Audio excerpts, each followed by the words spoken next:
तो आज जो है हम देखने वाले हैं डेप्थ फर्स्ट सर्च।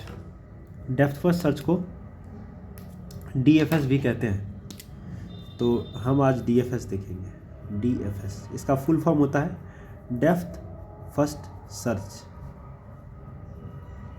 ये तरीका क्या है? ये तरीका कुछ नहीं है, ये तरीका है ग्राफ में चलने का एक तरीका है। ठीक है, ग्राफ में ये चलने का तरीका है। तो मैं एक ग्राफ बनाता हूँ। सबसे पहले मैं एक सिंपल ग्राफ बनाता हूँ जिसमें 5 ठो नोड है, 1 2 3 4 5 और 4 एज है, 4 डायरेक्टेड एज है, इस प्रकार का एज है। ठीक है, अब अगर आपको कोई बोले कि आप 1 से चलना शुरू करो, लेकिन आपको चलना है, जो तरीका आप फॉलो करेंगे चलने का, ग्राफ में बहुत सारा तरीके से आप चल सकते हैं इस ग्राफ पे 1 से शुरू करके, लेकिन आपको चलना है DFS के तरीके से। तो आप DFS के तरीके से कैसे चलेंगे? तो DFS कहता है कि आप 1 पर हैं, 1 से शुरू कीजिए और 1 के किसी चाइल्ड पे जाइए। तो मैं लेट से 2 पे आ गया। ठीक है, अब बोलता है 2 पे आने के बाद क्या कीजिए, 2 के किसी चाइल्ड पे जाइए। तो आप आ गए 4 पे। अब बोलता है अब 4 से आप 4 के किसी चाइल्ड पे जाइए, लेकिन 4 का कोई चाइल्ड ही नहीं है। तो अब आप 4 पर जहाँ से आए थे, यानी कि 2 से आए थे, यानी कि 4 के पेरेंट से आए थे। 4 का पेरेंट कौन है? 2 है। तो आप वापस लौट के इसके पेरेंट पे जा सकते हैं। अब लौट के आप चले गए। ठीक है, ये DFS बोलता है। अब DFS बोलता है कि 4 से आप 2 पे तो आ गए, लेकिन बोला कि 2 से अब 2 ठो बात है कि आप 2 से रिटर्न होके जा सकते हैं 1 पे या 5 पे जा सकते हैं। तो DFS कहता है कि आप 2 से रिटर्न तभी होइएगा, 2 से आप फाइनली 2 के पेरेंट पर तभी जाइएगा लौट के, जब तक कि आप 2 के सारे चाइल्ड पर चले न जाए। तो आप देख सकते हैं आप 4 पे तो जा चुके हैं, आप 4 पे, 1 पे तो जा ही चुके हैं, 4 पे 2 पे जा चुके हैं, 4 पे भी जा चुके हैं, लेकिन 5 पे नहीं गए हैं। लेकिन 5 जो है 2 का चाइल्ड है। तो DFS तो बोलता है कि पहले पूरे चाइल्ड पर चले जाइए, किसी के जब किसी नोड पर आप आए हैं तो उसके सारे चाइल्ड पे चले जाइए, फिर लौट के उसके पेरेंट पे जाइए। तो आप 1 पे नहीं जा सकते, 2 के पेरेंट 1 पे नहीं जा सकते 2 से अभी। क्यों? क्योंकि 5 तो बाकी है। तो पहले 5 पे जाइएगा। तो 2 से 5 पे गए। अब 5 का कोई चाइल्ड तो है नहीं, तो अब आप लौट के 2 पे जा सकते हैं। अब आप 2 से कहाँ जाइएगा? फाइनली आपने 2 का जो चाइल्ड था, दोनों चाइल्ड 4 और 5, यानी कि सारा चाइल्ड, 2 का जितना चाइल्ड था सब चाइल्ड पर आप कवर कर चुके हैं, जा चुके हैं। तो अब आप फाइनली 2 से लौट के 2 के पेरेंट 1 पे जा सकते हैं। अब फिर 1 पर भी 2 ठो बात है, आप 1 पर से सीधा रिटर्न हो सकते हैं इस DFS से कि हमने ग्राफ ठीक है, DFS रिटर्न हो जाएगा, यहाँ से आप वापस लौट के चले जा सकते हैं, DFS को ख़त्म कर सकते हैं कि आप कहिएगा कि हम चल गए भाई, पूरी तरीके से चल लिए हैं ग्राफ पे। लेकिन DFS कहता है कि 1 से आप तभी निकल सकते हैं बाहर जब तक कि आप 1 के सारे चाइल्ड को कवर ना कर ले। तो 1 का एक चाइल्ड तो आपने कवर कर लिया जो कि 2 है, लेकिन 1 का दूसरा चाइल्ड जो 3 है वहाँ पर तो आप गए नहीं। तो आप ये रास्ता नहीं फॉलो कर सकते अभी आपको पहले यहाँ जाना पड़ेगा, और फिर 3 का तो कोई चाइल्ड बाकी नहीं है। अब आप रिटर्न होकर फिर 1 पे आइएगा, और फिर 1 से आप रिटर्न होकर डायरेक्ट चले जाइएगा DFS से बाहर, और आप कहिएगा कि हमने ग्राफ को पूरी तरह से ट्रेवल कर लिया है। तो मैं अगर इसको ठीक से बनाऊँ, आपने DFS में कैसे चला है वास्तव में, तो मैं इस ग्राफ को रीड्रॉ करता हूँ।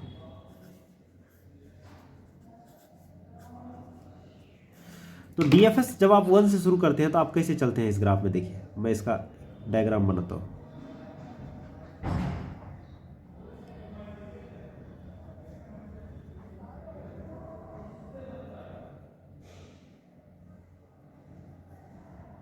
ठीक है, यही ना तरीका है चलने का, इसी तरीका से आप चले हैं।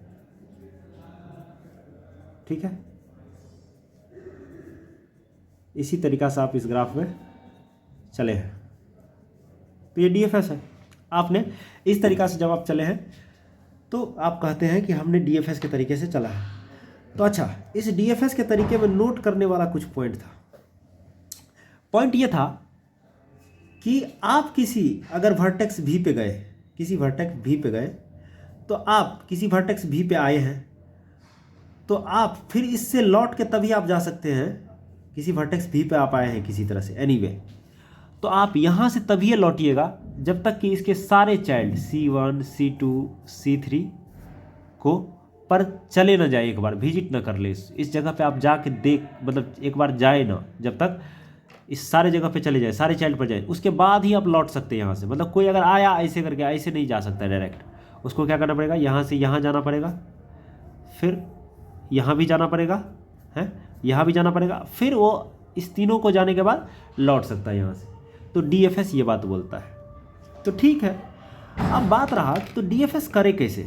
किसी वर्टेक्स से अगर हमको DFS करना है, मान लेते हैं V वर्टेक्स से DFS करना है, जैसा कि इस एग्जाम्पल में अगर किसी वर्टेक्स V से हमको DFS करना है तो हम क्या कर सकते हैं, हम एक फंक्शन DFS को कॉल करेंगे और उसको V दे देंगे, और हम इस फंक्शन से एक्सपेक्ट कर रहे हैं कि E DFS के तरीके से इस ग्राफ में चल लेगा।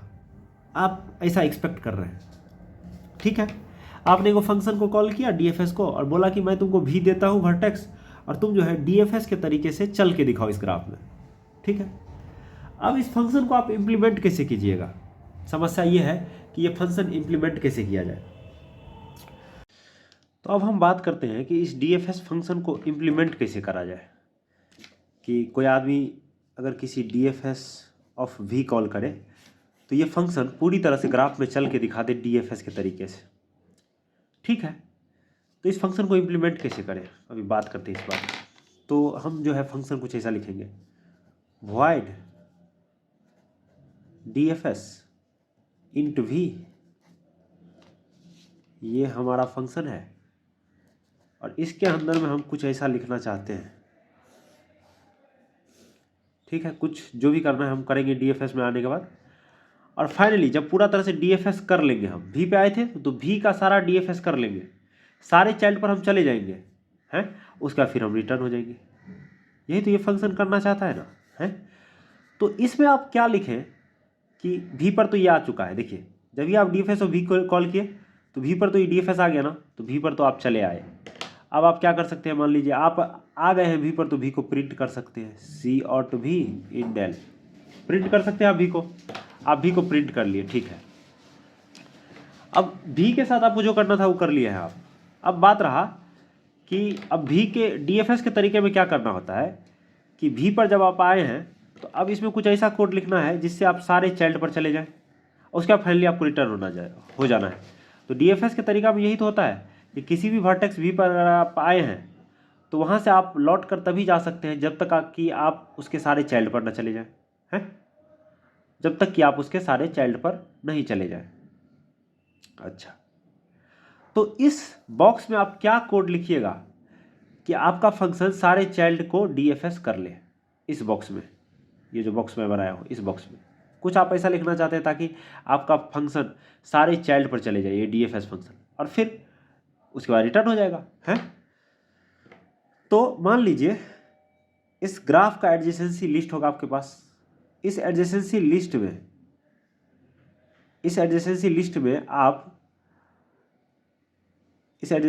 का नाम होगा ADJ। उसके V इंडेक्स पे बहुत सारा चाइल्ड होगा जो किसका होगा, V का चाइल्ड होगा, है। तो जब आप ADJ V पर आप आइटरेट कर रहे हैं, ADJ V पर आप आइटरेट कर रहे हैं, तो CH में बारी बारी से V का चाइल्ड आते जाएगा। तो हर बार फॉर लूप के अंदर में एक चाइल्ड आएगा जो कि V का होगा, तो आप क्या कीजिएगा, DFS ऑफ CH कॉल कर दीजिएगा। तो समझ रहे ना, ये पूरा कोड चलने के बाद क्या होगा कि आपके पास जैसे ये ग्राफ है, ये ग्राफ है 1 2 3 4 5, ये नहीं, ये, तो ये पूरा ग्राफ प्रिंट हो जाएगा। ये पूरा ग्राफ प्रिंट होगा, तो प्रिंट कैसे होगा, क्योंकि आप हर बार सी आउट कर रहे हैं। तो प्रिंटिंग का ऑर्डर क्या होना चाहिए बताइए आप। ऐसे DFS चलेगा, तो पहले 1 पर गया तो पहले 1 प्रिंट होगा, है। फिर गया 2 पे, 2 प्रिंट होगा। फिर गया 4 पे, 4 प्रिंट होगा। फिर 4 से तो लौट के जब आता है तब थोड़ी प्रिंट करता है, नहीं, जब आता है तभी प्रिंट करता है, लौट के जाने वक्त प्रिंट नहीं करता है। तो फिर 5 पे जाएगा, है, क्योंकि लौट के 2 पे आया तो कुछ नहीं प्रिंट करेगा। जब फिर 5 पे आएगा, फिर जब 5 पे जाएगा तो फिर 5 को प्रिंट करेगा। फिर 5 से लौट जाएगा, फिर लौट के चले जाएगा 2 पे, तो लौट के जब आता है तब तो प्रिंट करता नहीं है, तो 2 का भी प्रिंट नहीं करेगा। फिर कहाँ चले जाएगा, 1 पे, तो 1 को भी नहीं प्रिंट करेगा क्योंकि 1 पर तो लौट के आया है। तो फिर कहाँ जाएगा, 3 पे जाएगा, तो 3 पर पहली बार जाएगा तो फिर 3 को प्रिंट करेगा।